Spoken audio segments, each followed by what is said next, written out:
l'explication de ça, c'est la grâce dit non. Amen. Dis à ton voisin, la grâce dit non. La grâse dit non. Rapidement dans le Tite chapitre 2, du verset 11 au verset 12. La grâce dit non. La grâce dit non à quoi?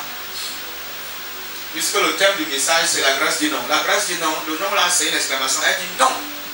Maintenant le non là c'est quoi? Elle dit non à quoi exactement? Donc la Bible va nous définir, la Bible va nous aider à comprendre de quoi il s'agit réellement. La grâce dit non à quoi? Pourquoi? Parce que je me suis rendu compte de beaucoup de chrétiens qui sont sous la grâce, et tous ceux qui ont eu le privilège d'écouter les enseignements sur la grâce, ils pensent que ils croient, ils pensent que la grâce est une excuse pour vivre dans l'erreur. Tite chapitre 2, le verset 11.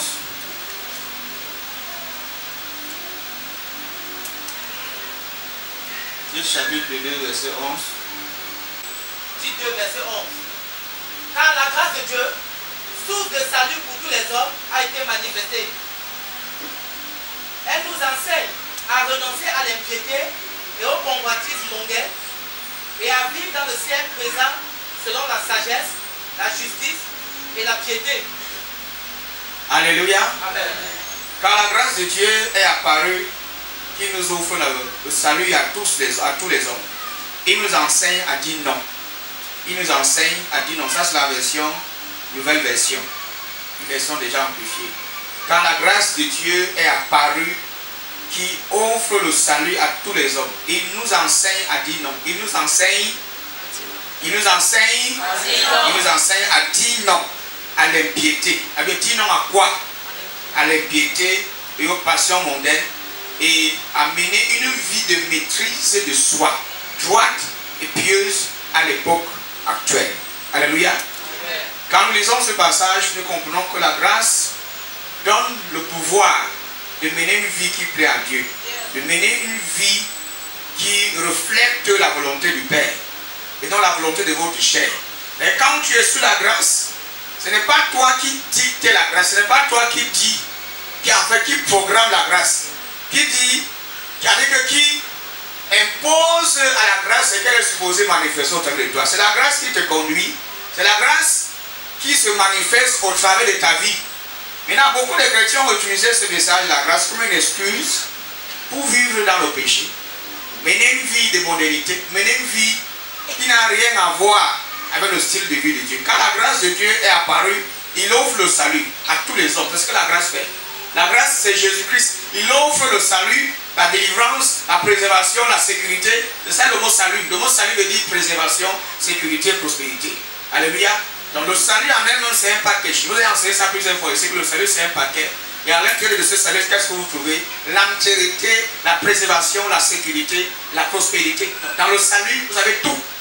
Mais le salut là vient d'où alors? C'est la grâce qui le pouvoir, c'est la grâce qui le transmet. Donc c'est la grâce, car la grâce de Dieu est apparue, qui offre le salut à tous les hommes. Il nous enseigne. Maintenant, cette même grâce est un enseignant. Donc la grâce est un enseignant. Amen. La grâce est un enseignant. Et la Bible nous précise exactement ce que cette grâce nous enseigne. La grâce ne vient pas t'enseigner à mener une vie mondaine.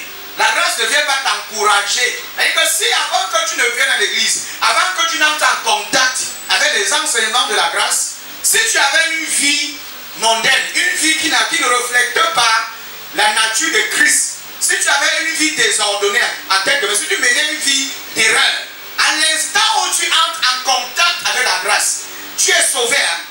Maintenant, tu n'es pas juste sauvé. La grâce maintenant en toi, elle t'enseigne, elle te montre le chemin que tu dois suivre. Amen. Alléluia. Amen. Elle t'oriente, elle te montre le style de vie que tu es supposé manifester. Amen. Si tu es sous la grâce, avant que tu t'entres sous la grâce, tu étais par exemple alcoolique, si tu étais par exemple adultérien.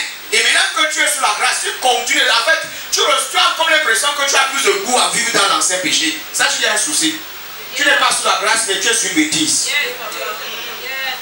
Tu n'es pas sous la grâce, mais tu es sous bêtise. Amen. Utiliser la grâce comme une excuse pour vivre volontairement, aisément dans le péché, c'est une bêtise. En réalité, tu n'as jamais été sous la grâce. Tu as toujours été sous ta volonté, sous ta chair. Parce que être sous la grâce de Dieu, c'est être sous les enseignements de la grâce, c'est être conduit par la vie de Christ. C'est être influencé par le style de vie de Dieu. Amen. Tu ne peux pas dire que papa, je suis sous la grâce. Et parce que je suis sous la grâce, j'ai reçu l'autorisation, la liberté de mener le style de vie que moi je veux mener. Sache que la grâce de Dieu nous révèle les intentions de Dieu, nous révèle la pensée du Père. Est-ce que Dieu souhaiterait que ses enfants mènent une vie mondaine? Est-ce que ça fait partie de son plan concernant ta vie? Est-ce que Dieu désire nous voir mener une vie de désordre? Non. Sous prétexte que nous sommes non, nous sommes sous la grâce de Dieu. La grâce de Dieu dit non. C'est ce que nous enseignons aujourd'hui. Quand la grâce de Dieu est apparue afin d'offrir le salut à tous les hommes, il nous enseigne à dire non à l'impiété.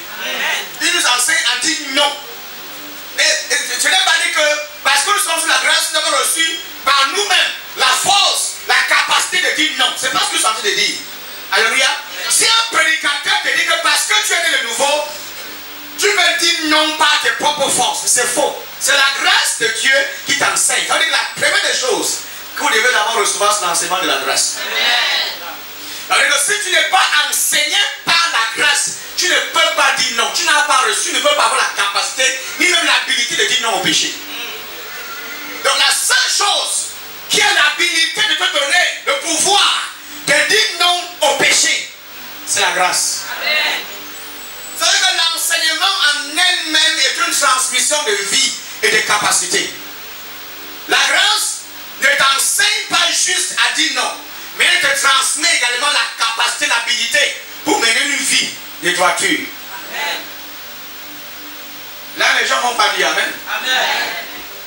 Tu ne peux pas vivre dans l'erreur. Je parle ici de ceux qui, avant de recevoir Christ comme leur vie, avaient l'habitude, la coutume de sortir les hommes mariés, de vivre une vie de désordre. Après que tu as reçu Christ et sa vie, alléluia, si tu continues à mener ce genre de vie, tu n'as jamais été sous la grâce. Amen. Tu as toujours été sous ta bêtise. Amen. Tu as envie de réfléchir maintenant. Parce qu'en réalité, tu n'as pas encore bien compris ce que c'est que la grâce. La grâce n'est pas une excuse. La grâce n'est pas un encouragement à vivre dans l'erreur. La grâce ne dit pas oui au péché. La grâce ne dit pas oui à l'impiété. Est-ce que vous comprenez ce qu'on te dit? La grâce ne dit pas oui à la vie mondaine. La grâce dit non. Elle nous enseigne à dire non. Elle nous enseigne. Ça veut dire qu'un chrétien qui n'est pas sous les enseignements, le remède, l'habilité, la force pour dire non au péché, c'est la grâce qui t'enseigne ça. C'est moi qui ai inventé ça. C'est moi qui ai inventé ça. Je vous dis ce que la Bible a dit. Alléluia. Nous sommes sous une nouvelle alliance que Christ a inaugurée par son propre sang. Et sur cette alliance, Dieu ne nous a pas juste sauvés, Dieu nous a donné des habilités. Nous sommes des élèves. Nous sommes tous des disciples de la grâce. La grâce nous enseigne. La grâce enseigne à dire non.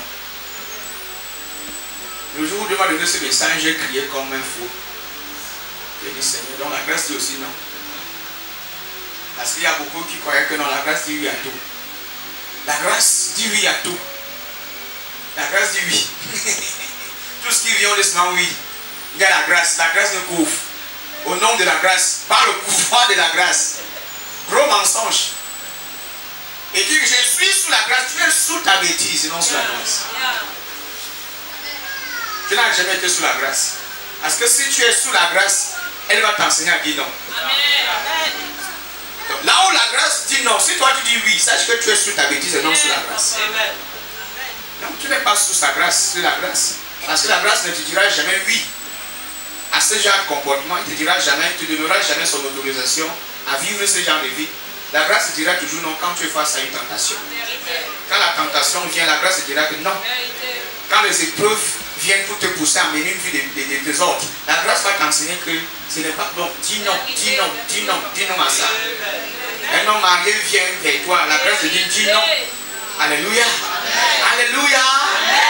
Oui, on veut que tu aies la grâce dit non. La grâce dit non. La grâce t'achète et que vole. La grâce dit non, ne vole pas. La grâce dit non, ne vole pas. Alléluia. La grâce dit non. La grâce dit non au mensonge. La grâce dit non au vol. La grâce dit non à l'adultère, à la fornication. La grâce dit non à tout ça. La grâce dit non au meurtre. La grâce dit non. Ouais, beaucoup vont pas dire amen aujourd'hui parce que moi je m'entends pécher comme ça. Je dis que la grâce dit non. La grâce nous enseigne à dire non. La grâce nous enseigne à dire non. Parce que si je n'apporte pas cet équilibre, beaucoup de gens vont se perdre. Ils vont aller vivre une vie de désordre au nom de la grâce. Ils ne savent pas que s'ils disent non à la vie du monde au nom de leur bêtise. La grâce n'a jamais autorisé quelqu'un à mener ce genre de vie. Vous venez sur l'autel, vous travaillez sur l'autel de Christ, vous fumez la cigarette. Vous montez, vous descendez, vous êtes en train de cigares. Les cigarettes partout dans vos poches. Après le culte, vous partez tirer 4 bâtons. On vous ramasse dans les rigoles chaque soir pour rentrer à la maison. Et tu es un ancien de l'église. On te ramasse dans les rigoles. Au nom de la grâce, je moi me dis casier. Au nom de la grâce, je consomme mes whisky. Au nom de la grâce, je mes cartes bien dans le haut passé. Après tes cartes bien, étant déjà ivre, tu cabaches en langue dans l'ivronnerie. Les carouches, la bière parle en toi. Zéba, bah, 33, tu parles bien là, c'est la 33, beau fort. On croit que dans sa langue, tu entends parler de whisky.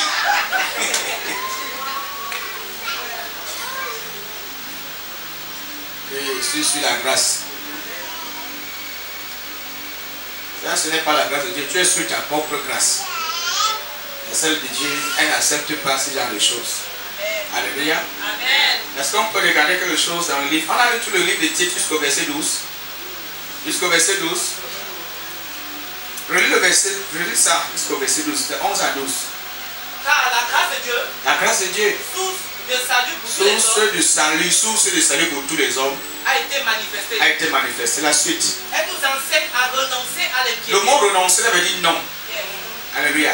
Elle nous enseigne à dire non. Elle nous enseigne à renoncer à l'impiété. Et au convoitisme mondain. Et à vivre dans le siècle présent. Selon la sagesse.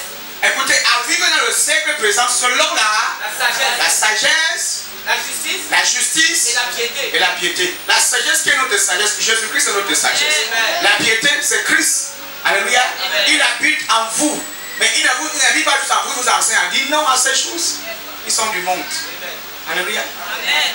Et verset 12, c'est fini. Alors on lit de 1 Corinthiens chapitre 6, verset 12. 1 Corinthiens 6, 12. 1 Corinthiens 6, 12. Tout m'est permis, mais tout n'est pas utile. Tout m'est permis, mais je ne me laisserai asservir par quoi que ce soit. Tout m'est permis, mais tout n'est pas utile. Mais tout n'est pas utile. Quand tu es sous la grâce, tu es libre. Vous comprenez? Tu es déjà sauvé. Tu es déjà délivré de la loi. Tu n'es plus sous la loi. Tu n'es plus sous les ordonnances mosaïques. Tu es un fils de Dieu libre. Mais de quelle liberté parlons donc? Tu es libre de faire le mal ou le bien. Nous sommes libres. Pardon, veillez sur cet enfant. Nous sommes libres pour mener une vie juste. Nous ne sommes pas libres en Christ pour mener une vie impie et injuste. Christ nous a libérés de la mort, de la condamnation, du péché. Pas pour que nous retournions dans cette ancienne vie. Non. Il nous a libérés de quelque chose de l'obscurité pour nous amener dans la lumière. Ça veut dire que nous sommes supposés porter les fruits de cette lumière dans laquelle Christ nous a introduits. Maintenant, si la grâce t'introduit dans une nouvelle vie, et que dans cette nouvelle vie-là, tu continues, alléluia, de manifester le caractère de l'ancienne vie. Donc Christ est mort, pour lequel il s'est sacrifié. Ça veut dire que tu sacrifies Jésus-Christ une deuxième fois. Parce que les péchés qui étaient supposés t'amener en enfer, Christ est mort pour ces péchés-là. Il est mort une seule fois pour te sauver de tous tes péchés. Donc il a offert un seul sacrifice qui t'a sauvé de tous tes péchés. Il ne mourra pas une deuxième fois, ni une seconde fois. Et sa mort n'était pas seulement pour que tu sois sauvé de tes péchés, mais pour t'introduire dans une nouvelle vie. Donc si tu as reçu Christ, il faut qu'on voie en toi le caractère d'un enfant de Dieu. Il faut qu'on voie en toi le caractère de Christ. Il faut qu'on voie un changement. Tu peux pas dire que tu es né de Dieu, mais on continue de voir les anciennes œuvres, les anciens comportements se manifester. C'est ça qui est un problème. Demandez ça à quelqu'un ici. C'est qu'il y a un souci. Il dit tout m'est permis, mais tu ne m'es pas utile. Oui. Mais tout n'est pas utile. Tu n'es pas utile. Ça c'est l'apôtre Paul. Il dit tout m'est permis. C'est-à-dire qu'il est libre. Tout m'est permis, mais tu n'es pas. Il y a des choses qui ne sont pas utiles dans la vie. Mais pas utiile. Les occasions se présentent à vous, les tentations viennent, mais elles ne sont pas utiles. Tu peux aller vers ces choses, tu peux même les pratiquer, mais elles ne sont pas utiles. Donc, tu choisis de ne pas le faire. Tu choisis de ne pas vivre ce genre de choses. Là où tu es là, les hommes ici, là où tu es là, tu peux décider d'aller américain maintenant, la sortie prostituée. Tu es permis, là tu es libre, là, tout de suite. Mais est-ce que c'est alors utile? Tu peux faire montage là maintenant, puis tu dois aller braquer une banque là maintenant. Tout est payé. Mais est-ce que c'est alors utile là maintenant?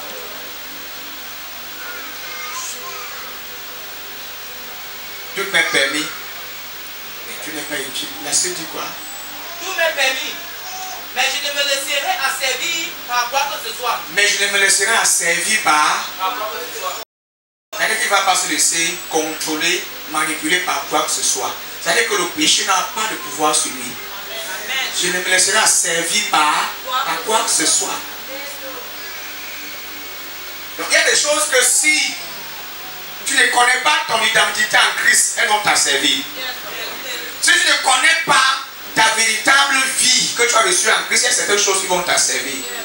Si tu ne connais pas qui tu es, si tu ne connais pas la grâce de Dieu, si tu n'es pas réellement enseigné par la grâce, il y a certaines choses qui vont t'asservir. Vous devez dire non au compromis, non au péché, non au mensonge, non à l'ivrognerie. C'est difficile à ce que les gens disent amen. Il faut faire la vie des choses aujourd'hui.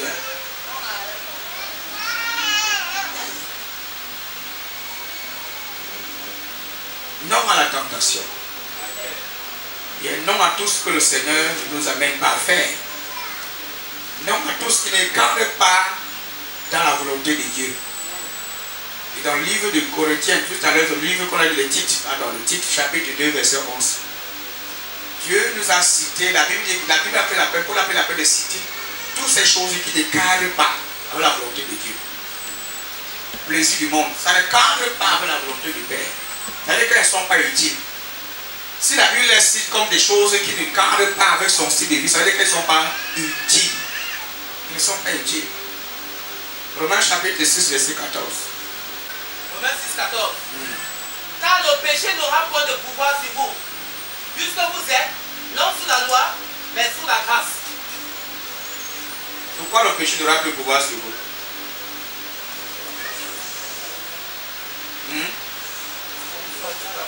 Parce que vous êtes sous quoi?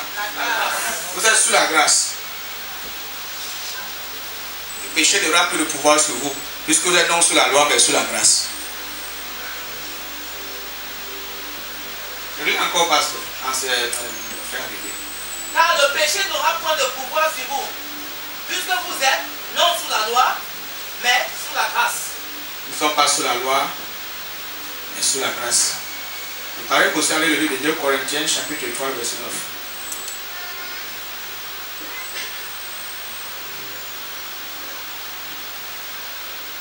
Corinthiens 3, verset 9.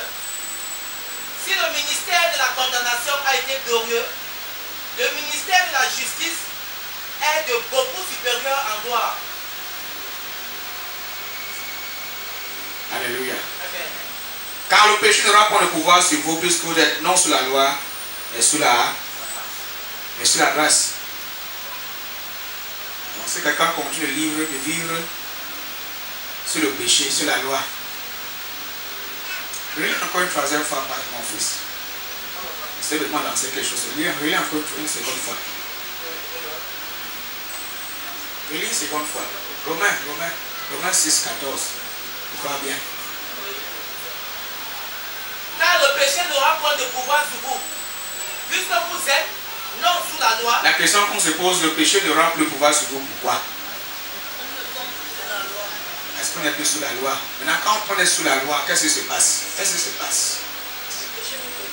Le péché vous domine. Le péché a le pouvoir sur vous. Parce que la loi ne vous donne pas l'habilité ni la capacité de vous séparer du péché. Mais la loi vous révèle votre état de pécheur. La loi ne vous transmet pas la puissance pour vous sortir de là. Et la loi révèle que vous êtes nu. La loi révèle votre nudité. Elle vous révèle votre état de pécheur que vous êtes. Et à la fin, elle crée en vous ce qu'on appelle la culpabilité, le stress et l'insécurité. Tu te vois séparé de Dieu. La loi t'informe que tu ne plais plus à Dieu. La loi t'informe tout ce que tu fais de désagréable. Et Dieu n'apprécie pas. Mais sous la grâce, elle ne t'informe pas tes bêtises, mais elle te donne l'habilité de ne plus pécher. La grâce c'est un pouvoir.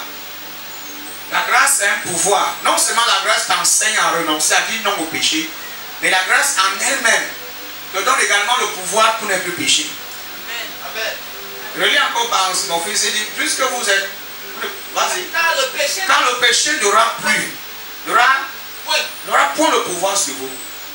Je veux dire pouvoir, la domination sur vous, le contrôle sur vous. Il n'y aura aucun contrôle sur votre vie. Le péché. Et le péché n'a pas la fin là-bas.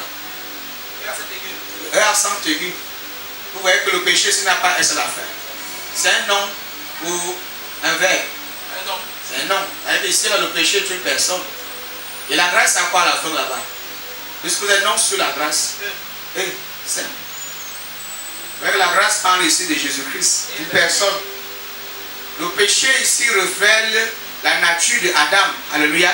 Le péché ici révèle la personne de Adam, sa nature qui a influencé la masse humaine. Il dit que cette nature pécheresse n'aura plus de pouvoir sur vous puisqu'on n'est plus sous son influence. Parce que ceux qui sont sous la loi, ils sont sous l'influence du péché. Parce que la grâce, la loi, amplifie la nature pécheresse. La loi, ce sont des ordonnances. Quand on dit que non, nous sommes plus sous la loi. Être sous la loi, c'est être sous les ordonnances, les interdictions, les prescriptions de la loi. Les prescriptions, les interdictions. Quand tu es sous la loi te dit ce que tu dois faire et ce que tu ne dois pas faire. Et la loi te dit aussi qu'il y a des choses que si tu fais, il y a des conséquences qui vont suivre.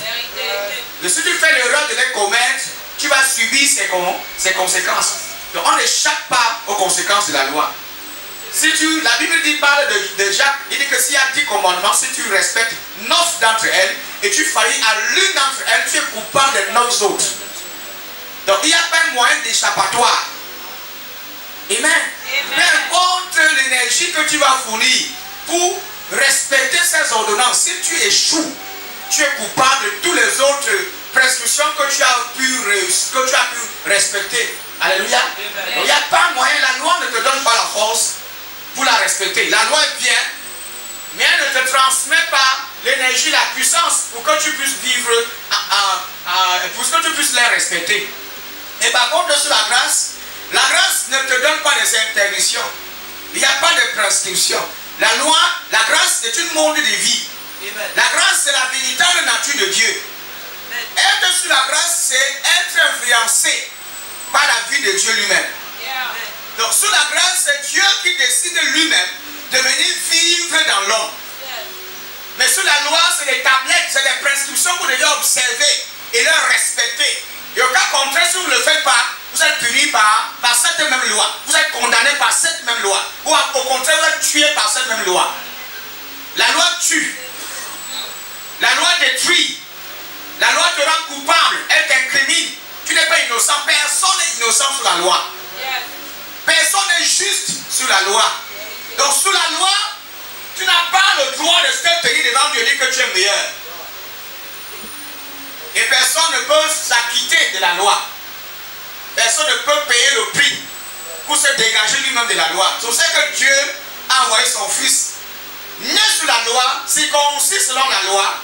Il a vécu la loi à notre place. Il a respecté la loi jusqu'à sa fin. Donc tout ce que la loi demandait de vous, tout ce que la loi exigeait de chacun de nous, Jésus-Christ est venu en tant que notre représentant. Est-ce que vous comprenez un peu? Il a respecté la loi à notre place. Les choses, les prescriptions que nous sommes incapables de respecter, Christ l'a respecté en tant que nous. Et ce qu'il a obtenu à la fin de son travail, c'était la justice. Parce que le don que la loi proposait, après l'avoir respecté, après l'avoir appliqué, c'était le don de la justice. C'était le don de la justice. Si tu parvenais à mettre en exécution, ou bien à vivre en conformité sur la loi, à la fin, tu devais te déclarer juste et l'homme devant Dieu. Donc si tu avais l'habilité de vivre, tu ne devais jamais commettre l'adultère, la fornication, tout ce que la loi exigeait. Si tu avais l'habitude de vivre sans jamais faillir à l'une d'elles, devant Dieu, Dieu devait t'accréditer sa justice. Dieu devait te déclarer juste. Mais il n'y a aucun homme. Ceux qui ont goûté la justice de Dieu l'ont goûté par la foi. Abraham est devenu juste par la foi, pas grâce à ses œuvres. La loi, ce sont des œuvres qu'on devait mettre en pratique pour être accepté par Dieu. Alléluia. Quand tu es sous la loi, tu dois impressionner Dieu. Tu dois fournir des efforts. Il y a des œuvres que tu dois présenter. On ne vient pas devant Dieu sous la loi les mains vides.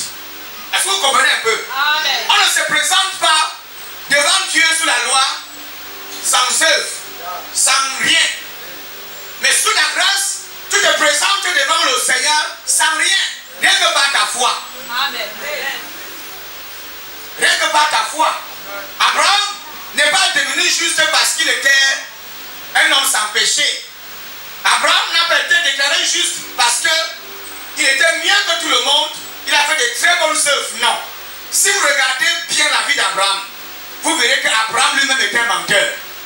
Abraham a menti. Abraham a trompé. Abraham a commis des torts. Quand on lui demande, quand ils entrent dans une université, il dit à sa femme que ce qu'on te demande que tu es ma femme, dit que tu es ma soeur. C'est pas un mensonge. Un mensonge que tu as laissé impuni. Dieu n'a pas puni pour ça. Au lieu que tu le punisses, c'est plutôt quelqu'un d'autre qui subit les conséquences. Le monsieur qui a voulu prendre sa femme, le roi qui a voulu épouser sa femme. Il parle à quelqu'un ici. Amen. Nous ne sommes pas, car le péché n'aura point de pouvoir sur vous. Pas parce que vous êtes fort. Le péché n'aura pas le pouvoir sur toi pas parce que tu es trop intelligent, pas parce que tu fais tes bonnes œuvres, parce que tu es sous la grâce. Ça veut dire que c'est la grâce de Dieu qui te donne l'habilité, alléluia, être juste devant Dieu. Amen. La grâce, ce sont les œuvres de Dieu. La grâce, c'est l'œuvre de Christ. La grâce, c'est le sacrifice de Jésus. Alléluia. Amen. Sous la grâce, on ne voit plus tes œuvres. Tes œuvres disparaissent. Ton travail, tes efforts disparaissent. Les seuls efforts qu'on voit, les seules œuvres qu'on perçoit, ce sont les œuvres de Christ. Amen. Et sur la base de cette œuvre-là, Dieu te déclare juste. Amen. Mais sous la loi, il faut que tu présentes des œuvres afin d'obtenir la justice de Dieu. Et ce sont les œuvres qu'aucun être humain n'a reçu l'habilité de la respecter. Il n'y a pas d'humain sur la terre qui peut respecter la loi. Alléluia. Même quand Dieu présentait ces lois aux enfants d'Israël, Dieu lui-même savait qu'il ne pouvait pas respecter ça. Parce que pour vivre en conformité de ces lois, il te faut automatiquement la vie de Dieu lui-même. La nature humaine, la nature pécheresse ne peut pas respecter ces lois. Parce que la nature pécheresse est programmée à vivre l'erreur. La chose que cette loi même produit dans le corps, dans le cœur des hommes, elle a plutôt porté de l'excitation. C'est-à-dire que si l'homme péchait à 80, à 30, la loi est venue l'amener à 90. Il y a 150 à traverser. Donc si avant que la loi ne vienne, l'homme péchait déjà. Parce qu'avant que tu n'envoies la loi aux enfants d'Israël, les hommes péchaient déjà. Les hommes vivaient déjà dans le péché. Mais il n'y avait pas de conséquences. Est-ce que vous connaissez? Est-ce que vous comprenez un peu? Amen. Il n'y avait pas de conséquences. Les hommes n'étaient pas conscients que quand tu voles, quand tu commets l'adultère, les conséquences de l'adultère, c'est ça. Cette conscience de la condamnation n'existait pas encore. La loi est venue les informer. Et plus la loi leur transmettait ces informations, plus l'homme est devenu mort. L'homme est mort. Parce que l'homme, dans sa nature déchue, n'a pas cette force, cette capacité, ce pouvoir de mener une vie juste. Sa nature, dès la jeunesse, est programmée à mener une vie injuste. Même s'il fait des efforts, dans Romains 8, c'est Romains 7, où Paul dit que ce que je ne veux pas faire, c'est ça que je fais. C'est ça que je fais. Il y a une loi qui lutte dans mon esprit. La loi du péché. Mais sous la grâce, nous ne parlons plus de la loi du péché, nous parlons de la loi de l'esprit de vie. Amen. En Christ. Amen. La grâce a sa loi. Sa loi, c'est la loi de l'esprit de vie. Dans Romains chapitre 8, verset 2. Allez voir ça là-bas. La Bible parle de la loi de l'esprit. Pas la loi des prescriptions. Pas la loi de l'être. Mais la loi de l'esprit. Donc ici on parle ici d'une nature qui a ses propres principes. Cette loi de l'esprit t'enseigne la vie de Dieu. Amen. Tu ne vis plus selon toi, maintenant tu vis selon l'esprit de Dieu. Amen. La loi de l'esprit de vie en Christ m'a libéré, nous a libéré de la loi de la mort et du péché.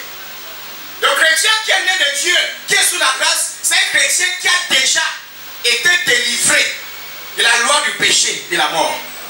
En d'autres mots, le pouvoir du péché, de la loi, des prescriptions mosaïques, n'a aucun pouvoir sur sa vie. Tandis que le diable ne peut plus aller derrière. Il commence à prendre des accusations qu'il y a de cela quelques années, tu as péché contre la loi, tu as fait des choses que la loi refusait. Et les conséquences de cette loi disaient que tu allais subir telle chose. Maintenant que tu es sous la grâce, le diable ne peut plus t'accuser par rapport à ces choses.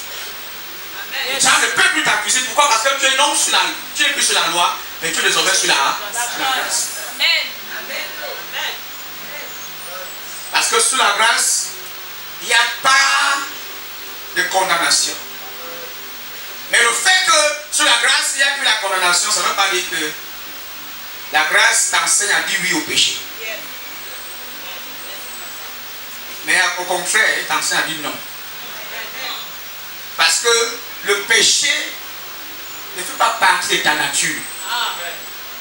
Ça ne fait pas partie de ton style de vie.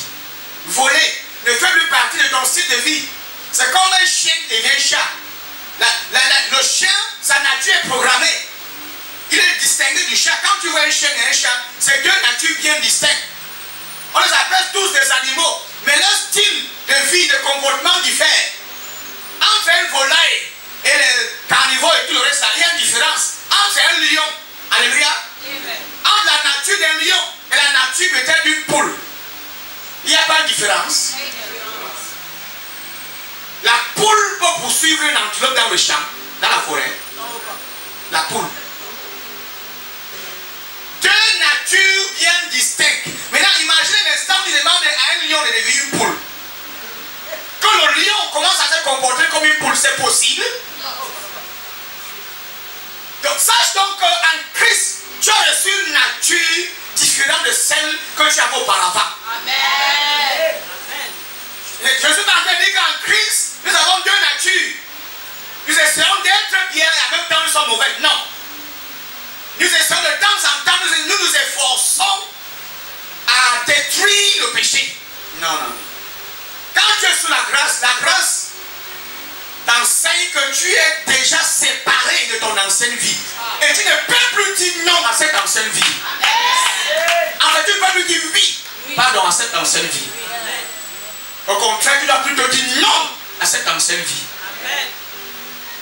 Donc quand les petits effets de cette ancienne vie essaient de ressurgir dans ta vie, tu dis non. Dieu t'appartient plus, on ne se ressemble plus. On ne se ressemble pas. Ma nature en Christ a été programmée à mener une vie juste. Et à manifester les fruits de la vie de Dieu, du Saint-Esprit. J'ai été programmé à vivre dans la bonté, à vivre dans l'amour, à vivre dans la patience. Ma nature a été programmée à ne pas aimer le vol, à ne plus aimer le banditisme. Mais si tu prends plaisir dans le vol, dans l'adultère, ça veut dire que ta nature est restée intacte, tu n'as jamais été converti. Ça peut arriver qu'une tentation t'arrive Mais quand ça devient naturel et ordinaire, une bonne chose, ça devient un problème. Quand tu commences à te plaire dans une nature erronée, sache qu'il y a un souci. Sur la grâce, et tu utilises la couverture, le parapluie de la grâce pour dire que c'est bon. Tu n'es pas sur la grâce, mon ami, tu es sur ta bêtise. Tu es marié, mais tu sois encore ton ex. Et tu fais l'église et je suis sous la grâce. Qui est rouge, paradis, kotoba. La grâce est sur ma vie. Tu es sous ta bêtise. La grâce n'a jamais été sur ta vie, mon ami. Au nom de la grâce. C'est au nom de ta bêtise. Papa a dit que nous sommes sur la grâce. Il n'a jamais dit que nous sommes sur la grâce, alors on doit aller pécher. C'est pas ce que je dis ici. Alors on doit aller vivre une vie désordonnée et mondaine. La grâce nous enseigne à dire non.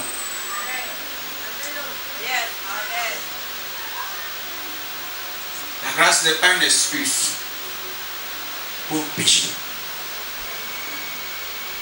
Pour dire oui à tout ce qu'on voit. Tout m'est permis, mais tu ne peux pas utile. Et je me laisse à servir à rien du tout. Donc rien n'a le pouvoir de t'asservir. Tu peux arrêter maintenant. Ne dis pas que je suis accro, je ne peux plus arrêter. Quand je vois un chrétien qui qui avait l'habitude de faire quelque chose et qui dit qu'il ne peut plus arrêter, c'est qu'il y a un problème. La grâce te donne l'habilité à dire non. Oui.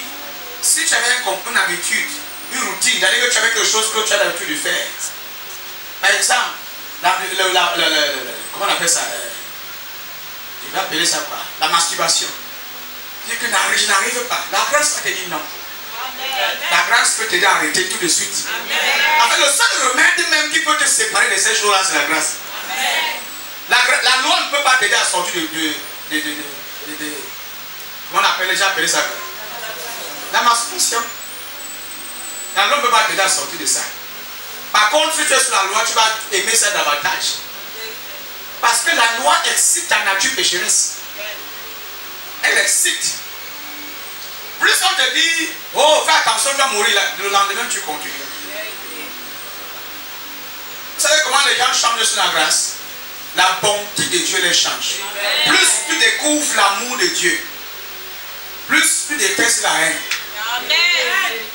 Plus l'amour de Dieu immerge en toi, plus tu vas détester la haine et le mal. Écoutez, quand tu vois des chrétiens qui sont à l'église et qui ont un problème de manque de pardon, tu vas quand très bien.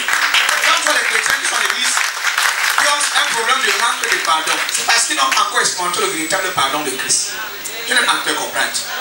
Le chrétien qui a vraiment reçu le don du pardon de Dieu, automatiquement va pardonner ses prochains. Tu n'as pas besoin qu'on t'enseigne sur comment pardonner les différentes étapes pour pardonner à son prochain. You don't need that kind of teaching. Tu n'as pas besoin qu'on te donne toute cette série d'enseignements là-dessus. Il suffit juste qu'on te révèle le véritable pardon inconditionnel de Dieu. Tu reçois son pardon, tu transmets son pardon aux autres. Tu es récepteur et transmetteur. Tu reçois, tu transmets. C'est automatique. Parce que le pardon désormais fait partie de ta nature. Ce n'est pas juste un comportement que tu essaies d'adopter. Ce n'est pas juste une discipline que tu essaies de t'imposer à toi-même. Non, non, non. On vous dira que efforce-toi. Pardon, on ne s'efforce pas. Bats-toi, débrouille-toi. Ce n'est pas très débrouiller. Dans tout ce que je viens de lire, vous allez voir que la grâce enseigne. C'est-à-dire que la grâce en toi, ce n'est pas comme si elle était extérieure. Elle est interne. Elle est à l'intérieur de toi qui t'enseigne. Face à une tentation, la grâce te dit que ce n'est pas bon pour toi. Ça ne cadre pas dans ma volonté, ce n'est pas de ça. C'est ce que la grâce de Dieu fait. Tu es confronté à une tentation, tu es confronté à certaines choses qui vont à l'encontre de la nature de Christ. La grâce te dira que ce n'est pas bien pour toi. C'est vrai que tu as l'autorisation, tu t'es permis, ce n'est pas utile. La grâce, ce n'est pas utile. Dis non. La grâce te dira de dire non. Mais si face à toutes les tentations, tu ne fais que dire oui, sache que tu es sur ta bêtise. Tu n'as jamais été sur la grâce. Laissons la grâce nous enseigner à dire non. Permets que la grâce de Dieu t'enseigne à dire non. Oui. Ne t'accroche pas sur des excuses. Ne t'accroche pas sur l'influence de ta chair pour dire oui au péché. N'utilisez pas le verset biblique comme une excuse pour continuer à vivre dans ton erreur. Non, écoute la grâce, laisse que la grâce de Dieu t'enseigne. Laisse que la grâce de Dieu t'enseigne. La grâce de Dieu porte en elle-même toutes les caractéristiques de Dieu. Elle porte en elle-même tout le caractère du Père, tous les attributs, tous les fruits. Si tu veux vivre une vie qui reflète la vie de Dieu, reçois d'abord la grâce. Et en plus, cette même grâce maintenant va t'enseigner la véritable vie. Elle va te conduire sur toutes tes plans, dans tout ce que tu vas faire. S'il y a une décision que tu dois prendre, la grâce de Dieu va te dévoiler le chemin qu'il faut prendre. Le chemin qu'il faut prendre.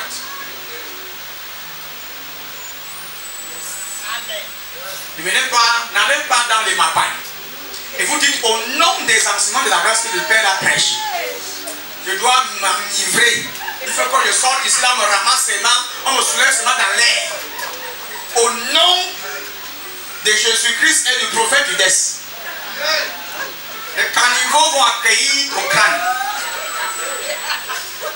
Là où tu vas comprendre que la grâce n'était pas avec toi quand tu prenais tes cartes bien. C'est ta bêtise qui est avec toi.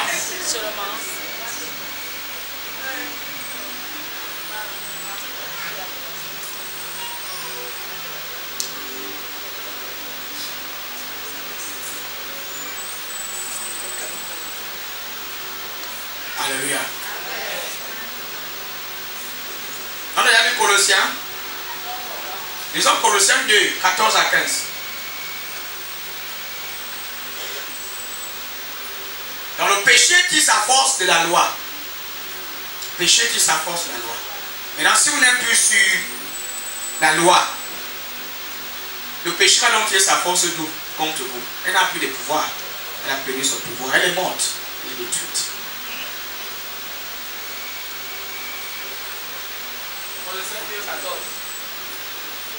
Il a effacé le document de nos dettes qui nous accusait et qui était contre nous à cause des règles établies.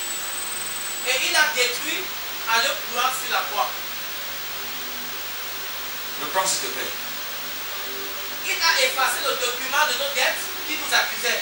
Il a effacé le document de nos dettes qui nous accusaient. Oh my God, vas-y mon fils. Et qui était contre nous à cause des règles établies. Il a effacé l'acte dont les ordonnances nous condamnaient et qui subsistait contre nous. Et il a détruit en le coulant la croix. Il a dépouillé les dominations, les autorités et les a livrés publiquement en spectacle en triomphant d'elle par la croix. Je lis encore ta version, j'aime bien ta version mon fils. Ta version est très bonne. Il a effacé le document de nos dettes qui nous accusaient et qui était contre nous à cause des règles établies. Il l'a détruit en le clouant sur la croix. Alléluia. Et que sous la grâce désarme toutes les puissances de l'ennemi de notre âme qui cherche à activer le péché en nous. Quand tu es sous la grâce, toutes les puissances, c'est-à-dire que toutes les dominations qui avaient la volonté d'activer en toi la nature pécheresse, ils sont tous désarmés. Est-ce que vous savez que c'est le diable qui a cette habilité-là avant d'activer la nature pécheresse dans la vie des temps?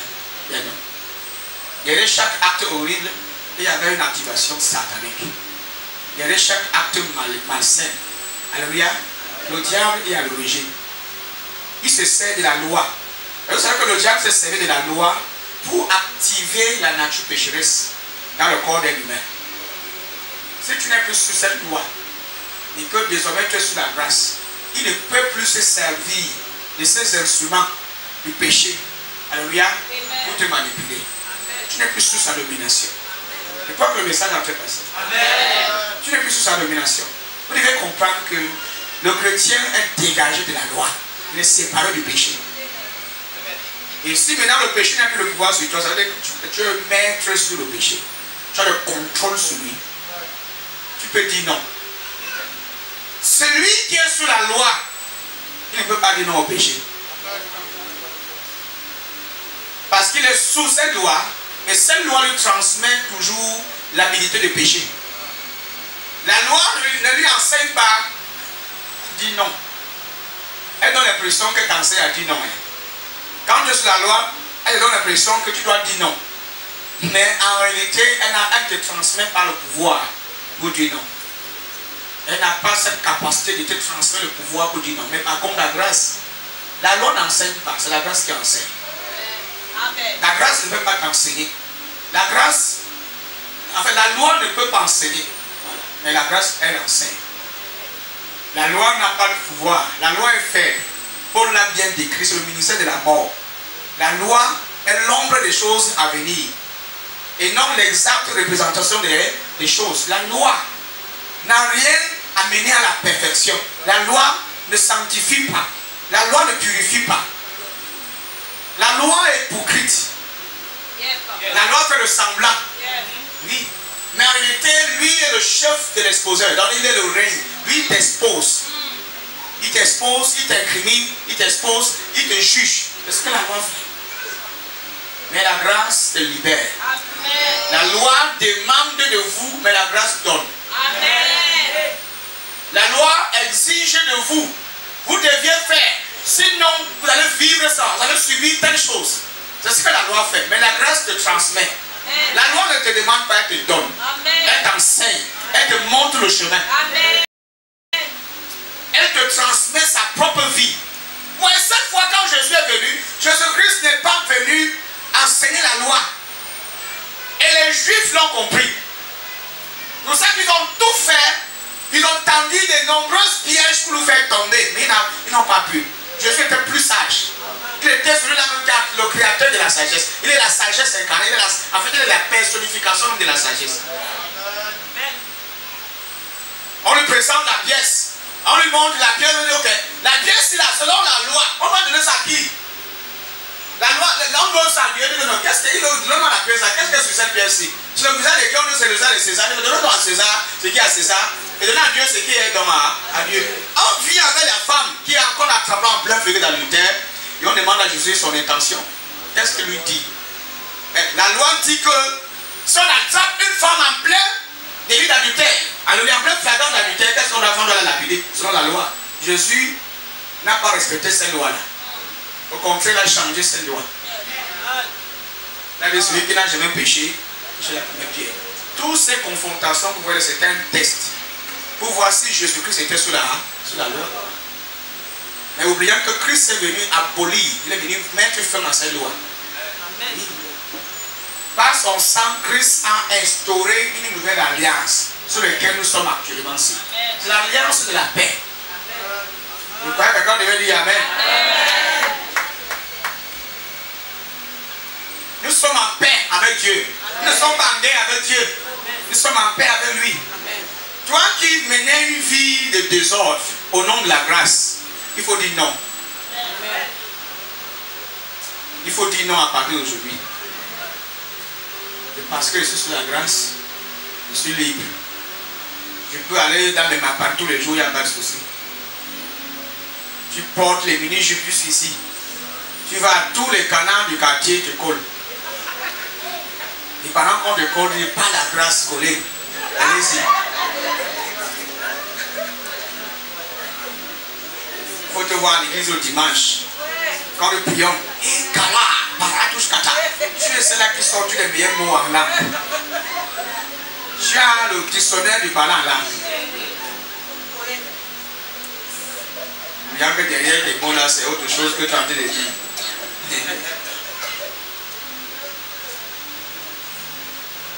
Le ministère de la loi, c'est le ministère de la mort.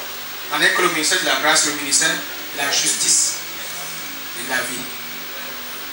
Deux choses bien différentes. Alléluia. Amen. Je vais m'arrêter là parce qu'il y a beaucoup à dire. Ici, il faut que je m'assaille sur d'autres choses. On ne va pas être tout le temps ici. Mettez-vous sur les deux pieds.